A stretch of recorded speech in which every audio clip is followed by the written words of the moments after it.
You just need to text back Brian Danielson. You don't need to text me back. I'm right here. Well, I just did. Let's go. How are you? Great. Hold it. Let's go. Hey, okay. So the thing, does it make sense? What's that? The thing I was talking about. Yes. Oh, yeah. Uh-oh. Oh, no, I'm on. Go. He's on. He's on. Hi, I'm Tony Khan. I'm the owner, chairman, president, CEO, founder, booker, head of creative, and a few other things for All Elite Wrestling, AEW.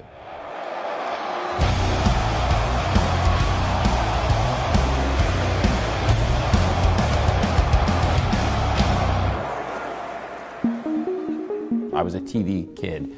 I watched the A-Team, and Hulk Hogan played himself on the A-Team, so that was pretty cool, but I didn't know that was a real person. I just thought that was a guy on TV at first. And then I watched G.I. Joe, and the host of G.I. Joe was Sergeant Slaughter, but I didn't know he was a wrestler. And then I saw ads for wrestling, and Hulk Hogan and Sergeant Slaughter were part of the WWF, so I thought that was pretty interesting, and then I watched more of it, and that was when I was 8 years old, and I've never looked back in the last 30 years of being a huge fan. I'd always dreamed of starting a wrestling company, but there was actually a very viable business case and reasons to do so in 2018. The media rights for wrestling television had gone very high, and I think they're going to continue to rise because wrestling is so strong in the marketplace right now on TV. When I started working on this in 2018, the contracts we knew were going to fetch hundreds of millions of dollars in guarantees. So it begged the question, would there be space for a competitive wrestling product that could also demand big rights fees on television? I thought so, yes. Instead of having a big touring model and people wrestling hundreds of times a year, to me, the bread and butter was going to be the TV product. So I happened to be friends with Kevin Riley, who at the time was president of TNT and TBS. And he introduced me to the team there. And really, they put us through the ringer, big time, before they signed up for this. And right out of the gate, with no TV contract, as I started to lock up, honestly, millions and millions of dollars in guarantees to sign up wrestlers for multi-year deals. And there was a unique opportunity at the time in the marketplace because there were a lot of great wrestlers who were not under contract. We had to really go out and prove ourselves, and we did. We did really good numbers immediately. And once we proved we could establish ourselves and then continue and maintain those really strong numbers, we received a $175 million contract from TNT. And through the pandemic, that was really what kept us going in a lot of ways. Without the live event revenue coming in, because we were the #1 wrestling touring company in the world in 2019 on a per show basis. We had the highest average number of paid fans per show of anyone. And then in 2020, you go to having no paid fans.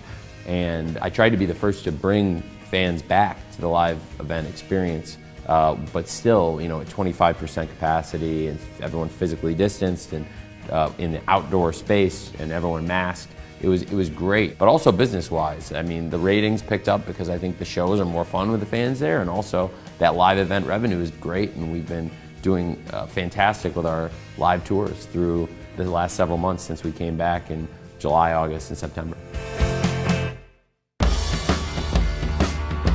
Today in Arthur Ashe Stadium, the AEW Grand Slam, it's a very typical show day in some ways. In other ways, it's been absolutely crazy. Nobody had ever done a wrestling show in Arthur Ashe Stadium, which is this amazing venue and like the most amazing wrestling city in so many ways, this great market with great fans. It's our attendance record, including the suites. We'll have over 20,000 people here, which is a first for AEW. I'm always going through the show. I'm going through ideas. There's all the matches, talking to the people in the matches, making sure the show goes smoothly. A lot of stuff happens on the day of. People come up with new ideas, and if there's a good idea that we can incorporate on the day of, then we're going to talk, and I'll make a late call. So I'm making some audibles, as we'd say in football, at the line of scrimmage as I go here, and it'll be really fun. I want to put a crash pad here. It doesn't need to be here the whole show, but for Rampage, I want something here because I think we should toss Fuego off and have you down and then make you watch it or whatever. That'd be great. On screen, I think we have a lot of conflict, but backstage, it's a great environment. I mean, there's always creative conflict, but for the most part, the vast majority of the time, we have a great working relationship with each other, and I try to start that from the top. I think there's literally over 100 people out here I have really good relationships with, and that starts with personal relationships. And for me, I have a lot of things to do, but I have enough bandwidth to make time. If you're on Dynamite or Rampage, it's a big deal, and I'll be spending time talking to you about what we're going to do.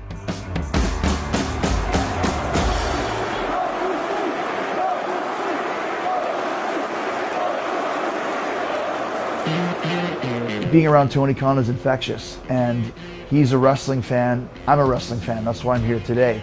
Tony Khan has a real passion for pro wrestling. He started AEW for the right reasons and changed wrestling history as a result. Tony is a prime example. You don't have to be a wrestler to know our business. He was a lifelong fan. He studied it. He studied the business of it and the creative of it. And every idea he's ever presented to me, it's been great. For one thing, it's incredible how much stuff he actually does and still is able to keep track of everything. How he doesn't have 8 assistants that are all on the different projects that he's doing, I really don't know. He does everything himself. It's really motivating working with him to see him succeeding and thriving in so many areas all at the same time. It just makes you want to work harder. When we started AEW Dynamite just over 2 years ago in October 2019, it was a tough fight for a couple years. They had never been number 1 on cable until April 14th, 2021. And since April 14th, now we've had several number 1 finishes and a really hot run of them recently. With the launch of AEW Rampage, we had to get bigger and better and make this the best time in the history of AEW, which I think it really has been. In terms of every major business metric, television ratings, pay-per-view, viewership, live events, merchandising, we're at all-time highs in all of these metrics. So it's definitely the most exciting time in the history of our business. It really hasn't been anything like what we're doing in terms of competing head-to-head with WWE week to week in the cable ratings in 2 decades. And this is all now a head-to-head 2-team competition in many ways. So it is the most focused I think the fans have been on a head-to-head competition in a long time, because there haven't been 2 companies that were able to generate hundreds of millions of dollars in revenue since the late 90s.